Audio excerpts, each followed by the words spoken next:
Merci. Je vais donner la parole maintenant à Laurent Lemel, premier avocat général, lui aussi expérience de chef de juridiction dans des parquets très importants, Châteauroux, Nancy, puis parquet général de Paris, côté juridiction, donc le plus grand parquet général de France, avec ses compétences nationales, et puis des responsabilités politiques comme conseiller du président de la République, puis directeur de cabinet du garde des Sceaux, donc qui a participé aux importants arbitrages budgétaires. Donc cette vision d'en bas et cette vision d'en haut, il va nous la présenter avec le caractère très libre qu'on lui connaît. Voilà. C'est une bonne introduction. Une excellente introduction, mon cher Jean-Paul. Effectivement, j'ai une petite expérience de directeur de cabinet, c'est celle qui importe aujourd'hui, et c'est sans doute pour cela que Jean-Claude Marin m'avait demandé de participer à ce groupe de travail, et je l'en remercie comme Bertrand Louvel, parce que ça a été un travail tout à fait passionnant sous la présidence du professeur Bouvier. Je vais vous parler effectivement rapidement de cette expérience de directeur de cabinet, ce qui m'a paru important pour aider le garde des Sceaux, le ministre de la Justice, dans l'obtention des crédits, et puis ce qui m'a paru manquer, qui pourrait aider et qui a inspiré beaucoup des propositions que j'ai faites ou que j'ai soutenues dans le cadre du groupe de travail. Mais auparavant, si vous le voulez bien, je voudrais faire 3 réflexions générales que m'ont inspiré les débats de ce matin et qui ont été un peu appelés par l'intervention liminaire de notre président de table ronde. La première, c'est sur l'indépendance. On dit autonomie financière, indépendance. De quelle indépendance est-ce qu'on parle? Je ne suis pas convaincu que ça soit de l'indépendance juridictionnelle, parce que est-ce que nous sommes vraiment dans un pays où l'indépendance juridictionnelle est menacée par la manière dont les crédits sont octroyés à l'institution judiciaire? Est-ce qu'il y a une décision de justice dont le sens soit affecté par le niveau des crédits? Je ne le crois pas. Ce que j'ai compris des différentes interventions, et ce que j'avais déjà compris dans le cadre du travail que nous avons fait dans le groupe de travail, c'est que on ne parle pas d'indépendance des magistrats à travers cette notion d'autonomie financière. On parle d'indépendance de l'autorité judiciaire, d'indépendance globale de l'institution. Et ce que je crois comprendre, c'est qu'on met en lien cette indépendance globale de l'institution, qui est une notion relativement nouvelle d'ailleurs, on la met en lien avec non seulement le niveau des crédits, comme vient de le dire Marielle Thuot, ce qui est quand même essentiel, mais aussi avec la manière dont les crédits sont octroyés. On dépend, et c'est un peu, je ne voudrais pas trahir sa pensée, mais c'est un peu ce qu'a dit Bertrand Louvel tout à l'heure en commençant, on dépend, nous, autorités judiciaires, nous, dont l'indépendance est reconnue par la Constitution, on dépend d'un ministre de l'exécutif pour obtenir nos crédits, et ça, en soi, c'est une atteinte à l'indépendance. Alors, on ne va pas faire des discussions sémantiques à perte de vue. Je veux dire que moi, je veux bien qu'on appelle ça atteinte à l'indépendance. Ce que je crois, c'est qu'effectivement, c'est une question essentielle. Ce que je crois, c'est qu'effectivement, du niveau des crédits va dépendre, sinon la qualité de la justice en termes de qualité des décisions rendues, mais la qualité globale de la production judiciaire et des délais dans lesquels les décisions de justice sont rendues. Ce que je crois, c'est que de cette qualité globale de la production judiciaire va dépendre de la confiance que les citoyens ont dans l'institution justice, et ce que je crois, c'est que de la confiance que les citoyens ont dans l'institution justice dépend la confiance qu'ils ont dans la démocratie. Donc, je suis assez d'accord sur les objectifs globaux. Je dis simplement, attention à ne pas toujours tout mettre sur le dos de l'indépendance. Les Français nous attendent aussi sur la partialité, nous attendent aussi sur la prévisibilité, nous attendent aussi sur, c'est un gros mot pour certains magistrats, mais moi je l'emploie, sur l'efficacité. Et je pense que la question qui nous intéresse, c'est plus une question d'efficacité que stricto sensu une question d'indépendance. Mais une fois cette remarque faite, fait, je veux bien parler d'indépendance à l'occasion de cette discussion sur l'autonomie financière. Ma deuxième observation générale, c'est pour dire qu'il faut se méfier des comparaisons. Et que la comparaison avec la justice administrative, par exemple, doit être relativisée. Je regardais tout à l'heure 400 millions de budget pour la justice administrative, 3,3 milliards pour les juridictions judiciaires. Là, je ne parle pas de la pénitentiaire, mais je parle des juridictions judiciaires. Si on prend le nombre d'affaires, le rapport est de 1 à 20, et encore, je ne compte pas là-dedans les décisions du parquet, dont on sait qu'elles sont génératrices de beaucoup de frais de justice, mais on y reviendra tout à l'heure. Et si on parle des implantations des juridictions, le rapport est encore plus important. Il faut se méfier des comparaisons. On a dit, ça a été dit par Jean-Paul tout à l'heure, et c'est vrai, la justice administrative a peut-être plus de ce point de vue-là conquis ce qui peut s'appeler une forme d'indépendance que la justice judiciaire. En même temps, il faut voir d'où elle vient. Je veux dire que la justice administrative, comme la justice financière, à l'origine, c'était l'exécutif. Et elles ont eu besoin d'en sortir et donc de montrer qu'elles étaient différentes. Nous, on n'a jamais été l'exécutif. Donc, la problématique n'est pas exactement la même.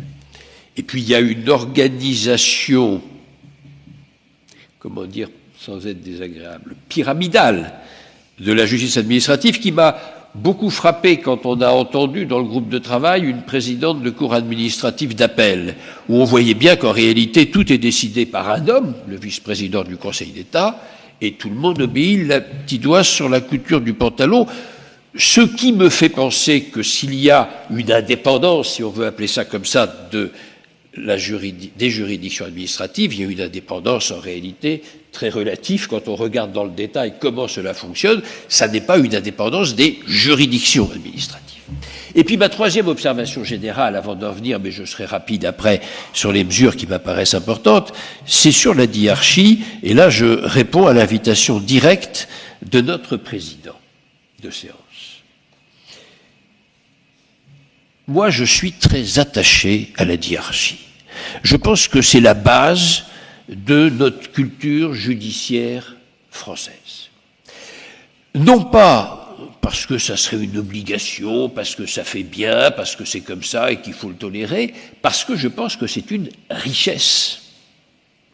Je pense que c'est une richesse parce que c'est un dialogue permanent. C'est toujours ainsi que je l'ai vécu quand j'ai été en juridiction, et j'ai quand même fait la majorité de ma carrière en juridiction, indépendamment des quelques postes politiques que je m'honore par ailleurs d'avoir exercés.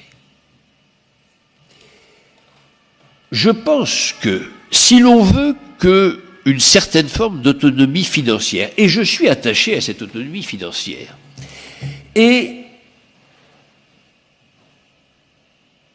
une consistance réelle dans les juridictions, c'est-à-dire que ça ne soit pas en réalité à la place de la décision du gouvernement, la décision de quelques chefs, point final, comme je le dis, je l'ai vu dans d'autres ordres de juridiction, eh bien, je crois que ça commence par la diarchie.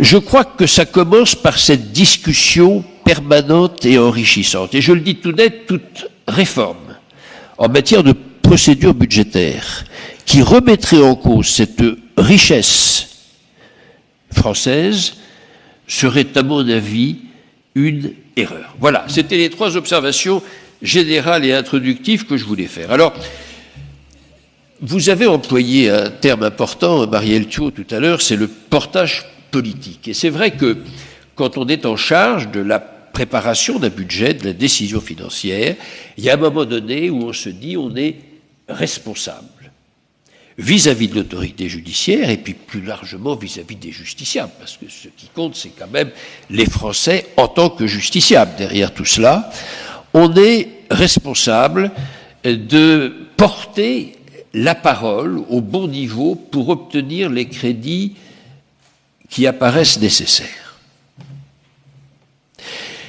C'est une responsabilité qui peut être facilitée par certains éléments et qui peut être au contraire gêné par d'autres, facilité. Il se trouve que j'ai vécu cette période de directeur de cabinet sous l'empire d'une loi de programmation. Alors pas Perben 2, mais Perben 1, mon cher Jean-Claude. La loi Perben 1, qui est une loi de programmation. Vous verrez dans le rapport qu'on dit qu'elle a dû être exécutée à 70%. Oui, peut-être. Ceci étant dit, je peux vous dire que c'était un atout tout à fait considérable. Je me souviens de discussions, après tout le travail des services, le travail considérable, et Marielle Thiou a bien fait de le dire, tout le travail de préparation entre les services de la chancellerie et les services de Bercy, je vois d'anciens de la DSJ qui sont dans cette salle et qui le savent remarquablement bien, il y a un moment, généralement dans le bureau du ministre du Budget, où il y a le ministre et puis le garde des Sceaux, ou bien quelquefois, pour des raisons X ou Y, le ministre et puis le directeur de cabinet du garde des Sceaux, et puis c'est là que les choses vont s'arrêter. Alors il y a évidemment une question de poids politique, et souvent le ministre du Budget, enfin les ministres des Finances générales ont un peu plus de poids politique que ceux de la justice, c'est pas toujours le cas, mais ça arrive. Et puis, c'est aussi le problème d'éléments extérieurs, extrinsèques, qui viennent appuyer. Et je vous dis à quel point la volonté du Parlement, parce qu'une loi de programmation, c'est une espèce de contrat de législature, peut être utile pour celui qui va porter à Bercy les besoins du ministère de la Justice. Alors, en fait, moi, j'ai appuyé vraiment, le professeur Bouvier pourra le dire, sur 5 points dans ses travaux. Premier point, la loi de programmation. Plus que de sécurisation, il s'agit de la prévisibilité des crédits justice sur une législature. Et il s'agit d'un rapport de force, je viens de vous dire, dans l'élaboration de la loi de finances. Elle n'a pas de force obligatoire, la loi de programmation.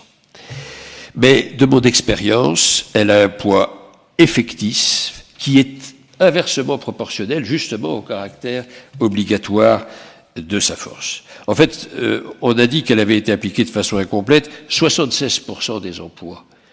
Vous pouvez dire que 76% des emplois de la loi de programmation, c'est beaucoup. Et que si nos successeurs avaient pu se targuer de tels résultats, on ne serait pas dans la situation où nous sommes actuellement. Je parle sous votre contrôle, monsieur le sénateur. Toujours au titre du rapport de force, mais quelque chose qui m'a manqué et qui n'existait pas suffisamment à l'époque où j'étais aux affaires, c'est l'appui de l'institution judiciaire. Je partage complètement ce qui a été dit par le premier président et par le procureur général sur la nécessité que l'autorité judiciaire soit plus et mieux associée à l'élaboration de la loi de finances pour la justice. Je crois que c'est l'affaire du CSM et je suis tout à fait favorable à ce qu'une nouvelle compétence d'avis en matière budgétaire soit reconnue au Conseil supérieur de la magistrature. Je crois que c'est l'affaire des conférences des chefs de cour et de juridiction, enfin, comme si les cours n'étaient pas des juridictions, des chefs de cour et des juridictions de première instance. Je crois que c'est dit quelque part dans le rapport qu'il faut qu'il y ait un dialogue de décision qui se rajoute au dialogue de gestion. Je crois que c'est essentiel. Et puis, je crois aussi qu'il faut que la juridiction suprême, la Cour de cassation, puisse s'exprimer par elle-même sur les crédits de la justice, parce qu'il y a un regard particulier de la Cour de cassation sur le fonctionnement de l'institution judiciaire. Je sais à quel point l'intervention du CSM, ou celle de l'ensemble de l'autorité judiciaire à travers ses chefs de cour et de juridiction de première instance, peut être déterminant pour un garde des Sceaux qui va porter les demandes de crédit de la justice.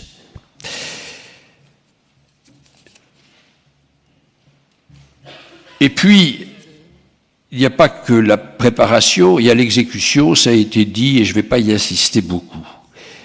Tout ce qu'on fait en amont n'a aucun sens si derrière tout peut être défait en aval. La régulation budgétaire que permet et même organise, je parle sous le contrôle de M. Camby, la LOLF, réduit à néant en réalité, ou pas loin, tout le travail qui est fait en amont et tout ce que je viens de dire sur les lois de programmation et sur une meilleure association de l'autorité judiciaire à l'élaboration du budget. Les gels, les mises en réserve, les annulations sont la négation même de ce travail d'élaboration. Je crois qu'il faut dire très clairement que l'autorité judiciaire occupe une place tout à fait particulière dans notre société, dans notre démocratie, et que cette place particulière dans la démocratie fait qu'elle doit être exemptée de toute procédure de régulation budgétaire.